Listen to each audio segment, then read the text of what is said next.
నమస్తే. Welcome to Suman TV. Cancer అంటే అందరికీ భయమే. కానీ దాన్ని ఎంత త్వరగా గుర్తిస్తే అంత తొందరగా విజయవంతంగా మనం బయటపడగలుగుతాం. అయితే క్యాన్సర్‌ని త్వరగా గుర్తించడానికి అసలు అవకాశం ఉంటుందా? పురుషుల్లో ఎక్కువగా వచ్చేటువంటి క్యాన్సర్‌లో ప్రోస్టేట్ క్యాన్సర్ ఎక్కువగా మనకి ఈ రోజుల్లో కనిపిస్తూ ఉంది. సో, ప్రోస్టేట్ క్యాన్సర్ రావటానికి అసలు రీజన్ ఏంటి? ఏ ఏజ్‌లో ఎక్కువగా వస్తుంది? సో, ఏ స్టేజ్‌లో దాన్ని గుర్తించగలిగితే దాని నుంచి మనం బయటపడే అవకాశం ఎక్కువగా ఉంటుంది. ఈ విషయాలన్నీ డిస్కస్ చేసేద్దాం. మనతో పాటు ఉన్నారు రేడియో ఆంకాలజిస్ట్ డాక్టర్ ప్రశాంత్ గారు. Hello sir. అలా.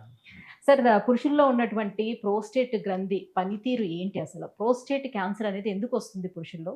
ఇంతకు ముందు ఎప్పుడో వింటే 50 సంవత్సరాలు దాటిన తర్వాత ఎప్పుడో చూసేవాళ్ళం. ఇప్పుడు కొంచెం ఎర్లీ స్టేజ్‌లో వస్తుందని వింటున్నాం. ఎందుకని మనకలా వస్తుంది? మామూలుగా ప్రాస్టేట్ అనేది ఒక ఫంక్షన్, దానికంటూ ఒక ఇది ఉందండి ఫంక్షన్. అది యూరినరీ బ్లాడర్ కింద వాల్నట్ సైజ్ అంటారనమాట. అంత సైజులో గ్లాండ్ అనేది ఉంటుంది. దాని మెయిన్ ఫంక్షన్ ఏంటంటే సెమెన్ సెక్రీట్ చేస్తుంది అనమాట. సెమెన్ అనేది ఏంటంటే ఈ స్పర్మ్స్ని క్యారీ చేసే ఒక వెహికల్ టైప్ అనమాట. సో దాని పని అది సెమెన్ అనేది సెక్రీట్ చేయడం. సో బేసికల్గా ఒక వయసు వచ్చేసరికి మామూలుగానే సైజ్ అనేది పెరుగుతుంది. బీపీహెచ్ బినైన్ కండిషన్, అది క్యాన్సర్ సంబంధించి కాదు. అందుకే మీరు చూసినట్లయితే పెద్ద వయసు వాళ్ళు ఎవరైతే 65-70 సంవత్సరాల వాళ్ళలో యూరిన్ ప్రాబ్లం అనేది ఉంటుంది. వాళ్ళు ఎక్కువసేపు అంటే ఎక్కువ ఫ్రీక్వెంట్గా వెళ్ళడము, లేదంటే అర్జెన్సీ రావడము, లేదంటే నిలుపుకోవడం కష్టం కావడము, ఇట్లాంటివన్నీ ప్రాబ్లమ్స్ ఉంటాయి. బినైన్ కండిషన్ అనమాట. కాకపోతే ఈ ప్రాస్టేట్ క్యాన్సర్ అనేది పెద్ద వయసులోనే వస్తుంది. కామన్గా మనం 60 సంవత్సరాలు దాటిన పురుషుల్లోనే ఎక్కువగా చూస్తుంటాం. అది అందులో చాలామంది కన్ఫ్యూజ్ అవుతారు అనమాట బినైన్ కండిషన్కి క్యాన్సర్కి. బినైన్ కండిషన్ అనేది చాలా కామన్. అందుకే పెద్ద వయసు వాళ్ళలో యూరినరీ కంప్లైంట్స్ అనేవి ఉంటాయి. వాళ్ళు యూరాలజిస్ట్ దగ్గరికి వెళ్ళినట్లయితే సింపుల్ టెస్ట్లు కొన్ని చేస్తారు. దానికి సంబంధించింది మైల్డ్గా ఉంటే ట్యాబ్లెట్స్తో వాళ్ళకి కంట్రోల్ అయిపోతుంది. కొంచెం మరీ అడ్వాన్స్డ్ ఉంటే దానికి సర్జరీ చేయాల్సి ఉంటుంది. ప్రాస్టేట్ క్యాన్సర్ వచ్చేసరికి ఏంటంటే అది డిఫరెంట్ అనమాట. ఈ పిఎస్ఏ అనేది ఒక బ్లడ్లో చూస్తాం అనమాట. అది ఎలివేట్ అయి ఉంటుంది. అది ఎలివేట్ అయినప్పుడు మనం ఎంఆర్ఐ చేసి మనకి అనుమానంగా ఉంటే, అంటే క్యాన్సర్ లాగా మనకి అనిపిస్తే లీషన్ ఉంటే దాని నుంచి బయాప్సీ చేయడము.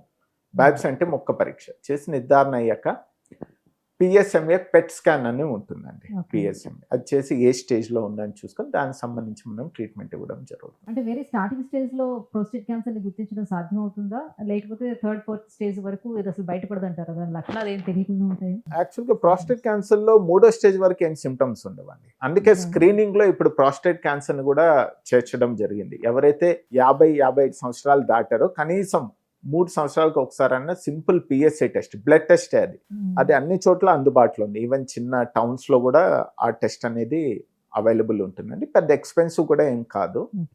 సో అది రెగ్యులర్గా చేసుకోండి అని చెప్తాం అనమాట. ఎందుకంటే ఈ ఫస్ట్ కానీ సెకండ్ స్టేజ్లో అసలేం సిమ్టమ్స్ ఉండవు, నార్మల్గా ఉంటారు. నేను యాక్చువల్గా నిన్నే చూశాను. మేము మా హాస్పిటల్లో ఈ స్క్రీనింగ్ చేస్తున్నాం, cancer screening, free screening camp అని పెట్టామన్నమాట. 75 పేషెంట్ వాళ్ళ రిలేటివ్ 75 సంవత్సరాలు అతను మామూలుగా పిఎస్ఏ చేశారు, జస్ట్ పార్ట్ ఆఫ్ స్క్రీనింగ్. ఏం సిమ్టమ్స్ లేవు ఆయనకి. చూస్తే పిఎస్ఏ 4 కన్నా తక్కువ ఉండాల్సింది 10 ఉంది. మేము ఎంఆర్ఐ చేస్తే చిన్న లీషన్ అనేది బయటపడింది. ఆయనకు ఒక రకంగా అదృష్టం అని చెప్పాలి. ఎందుకంటే ఈ చిన్న ఆల్మోస్ట్ ఫస్ట్ స్టేజే కాబట్టి ఆయనకు పూర్తిగా నయం అయిపోతుంది. అట్లాగే ఈయన కానీ స్క్రీనింగ్ చేసుకోకుండా ఉండుంటే మేబీ ఒక 2-3 సంవత్సరాల తర్వాత 3వ స్టేజ్లోనో 4వ స్టేజ్లోనో మనకి వచ్చేవాళ్ళు. లక్కీ ఒక రకం. సో అందుకే ఈ స్క్రీనింగ్ అనేది చాలా ఇంపార్టెంట్. 50-55 ఇయర్స్ ఉన్న వాళ్ళైతే రెగ్యులర్గా చేసుకోండి స్క్రీనింగ్. సింపుల్ టెస్ట్ అండి, దానికి ఏం పెద్ద జస్ట్ బ్లడ్ శాంపుల్ అని. నిర్ధారణ అయిన తర్వాత కూడా మనకు అందుబాటులో ఉన్నటువంటి ప్రస్తుతం చికిత్సా పద్ధతులు ఏంటి? సో ఒకసారి ఆ క్యాన్సర్ ట్రీట్మెంట్ తీసుకున్నారు ప్రోస్టేట్ క్యాన్సర్‌కి, మళ్ళీ ఏమైనా వచ్చే అవకాశం వాళ్ళకి ఏముంటుంది? 50స్‌లో వచ్చిందనుకోండి, మళ్ళీ 80స్ లోపు ఏమైనా రావడానికి ఛాన్స్ ఉంటుందా? అసలు కంటిన్యూస్‌గా ట్రీట్మెంట్ అనేది ఉండాలా? అగైన్ స్టేజ్ ఇవ్వండి. ఫస్ట్ కానీ సెకండ్ స్టేజ్ అయితే పూర్తిగా నయమయ్యే ఛాన్స్లే ఉంటుంది. సో మీరు ట్రీట్మెంట్కి వచ్చేసరికి again depends on the stage. First కానీ సెకండ్ కానీ వాటి స్టేజ్లో అయితే మనం సర్జరీకి వెళ్ళొచ్చు. రోబోటిక్ పద్ధతిలో ప్రాస్టేట్ అనేది తీయడం జరుగుతుంది. రోబోటిక్ రాడికల్ ప్రాస్టెక్టమీ, ప్రాస్టేటే కాదు చుట్టూ ఉన్న సపోర్టింగ్ స్ట్రక్చర్స్ కూడా తీయడం జరుగుతుంది. అది రోబోటిక్ పద్ధతిలో చేస్తారు. ఇప్పుడు రేడియేషన్లో కూడా చాలా అడ్వాన్స్మెంట్స్ వచ్చాయండి. సో ఎవరైతే సర్జరీకి వెళ్ళలేరో, అంటే పెద్ద వయసు వాళ్ళలోనే వస్తుంది కదా, వాళ్ళకి షుగర్, బీపీ, హార్ట్ ప్రాబ్లమ్స్ ఇట్లాంటివన్నీ ఉన్నప్పుడు వాళ్ళు రేడియేషన్కి వెళ్ళొచ్చండి. రేడియేషన్ సర్జరీ ఈక్వల్ రిజల్ట్స్ ఉంటాయి. ఒకటి సుపీరియర్ ఇంకోటి ఇన్ఫీరియర్ అని కాదు. అంటే వేరే సున్నితమైనటువంటి పార్ట్ కదా, సో ఈ రేడియేషన్ ఇచ్చేటప్పుడు కూడా దాని ఇంపాక్ట్ ఏమి ఉండదు అంటారా?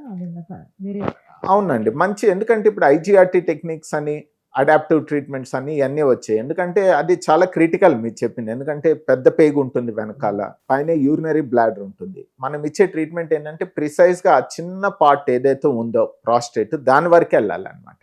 సో ఇప్పుడున్న అడ్వాన్స్ టెక్నాలజీస్లో అది మేము అంటే రోజు పేషెంట్కి సిటీ స్కాన్ తీయడం, CBCT అంతా తీసుకొని ప్రిసైజ్గా లొకేట్ చేసి టార్గెటెడ్గా ప్రిసైజ్గా రేడియేషన్ డెలివరీ చేయడం జరుగుతుంది. ఇంకోటి ఏంటంటే ఇది వరకు 6 నుంచి 8 వారాలు ఇచ్చేవాళ్ళు ట్రీట్మెంట్. బట్ ఇప్పుడున్న అడ్వాన్స్ లేటెస్ట్ టెక్నిక్స్లో ఒక్కోసారి 5 సిట్టింగ్స్లోనే కంప్లీట్ చేసేస్తాం, వారంలోనే అయిపోతుంది ట్రీట్మెంట్.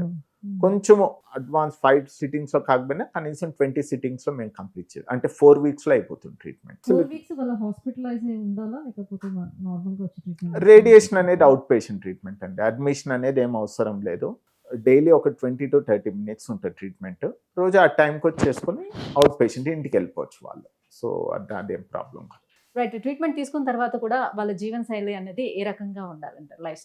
లైఫ్ స్టైల్ అనేది ఒక్కోసారి కొంచెం అడ్వాన్స్ స్టేజ్లో వచ్చినట్లయితే మేము హార్మోనల్ ADT అంటాం అనమాట. అంటే వాళ్ళ బాడీలో ఈ టెస్టోస్టెరాన్ లెవెల్స్ సప్రెస్ చేస్తాం మేము కనీసం సంవత్సరం నుంచి 2 సంవత్సరాల వరకు. సో అది తీసుకున్నప్పుడు ఏంటంటే ఆబ్వియస్లీ టెస్టోస్టెరాన్ లెవెల్స్ తక్కువ ఉన్నప్పుడు వాళ్ళకి ఆడవాళ్ళలో మెనోపాస్ సిమ్టమ్స్ ఏమేమి ఉంటాయి, పాల్పిటేషన్స్, స్వెటింగ్, ప్లస్ సెక్షువల్ యాక్టివిటీలో పాల్గొనలేరు, ఇవన్నీ ఉంటాయండి. బట్ తప్పదు, అది 1 to 2 years మేము సజెస్ట్ చేస్తాము.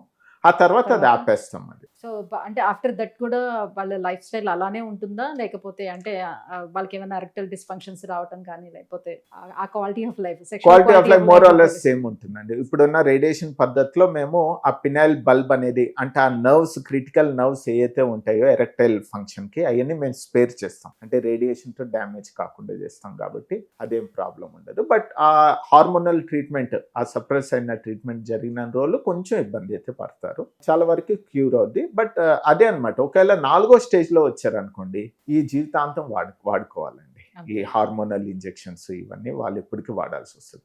అందుకే స్క్రీనింగ్ చేసుకోవడం వల్ల మనం ముందుగా డయాగ్నోస్ చేసినట్లయితే ఇంత ఎక్స్టెన్సివ్ ట్రీట్మెంట్ నుంచి వాళ్ళు కాపాడుకోవచ్చు. Thank you sir. Prostate cancer రావడానికి రీజన్స్ అండ్ ఎన్ని ఇయర్స్ తర్వాత రెగ్యులర్గా పురుషుల్లో స్క్రీనింగ్ చేసుకోవాల్సిన నీడ్ ఉంటుంది, సో దీనికి అందుబాటులో ఉన్నటువంటి ట్రీట్మెంట్స్ గురించి కూడా ఎక్స్ప్లెయిన్ చేసినందుకు థ్యాంక్ యూ.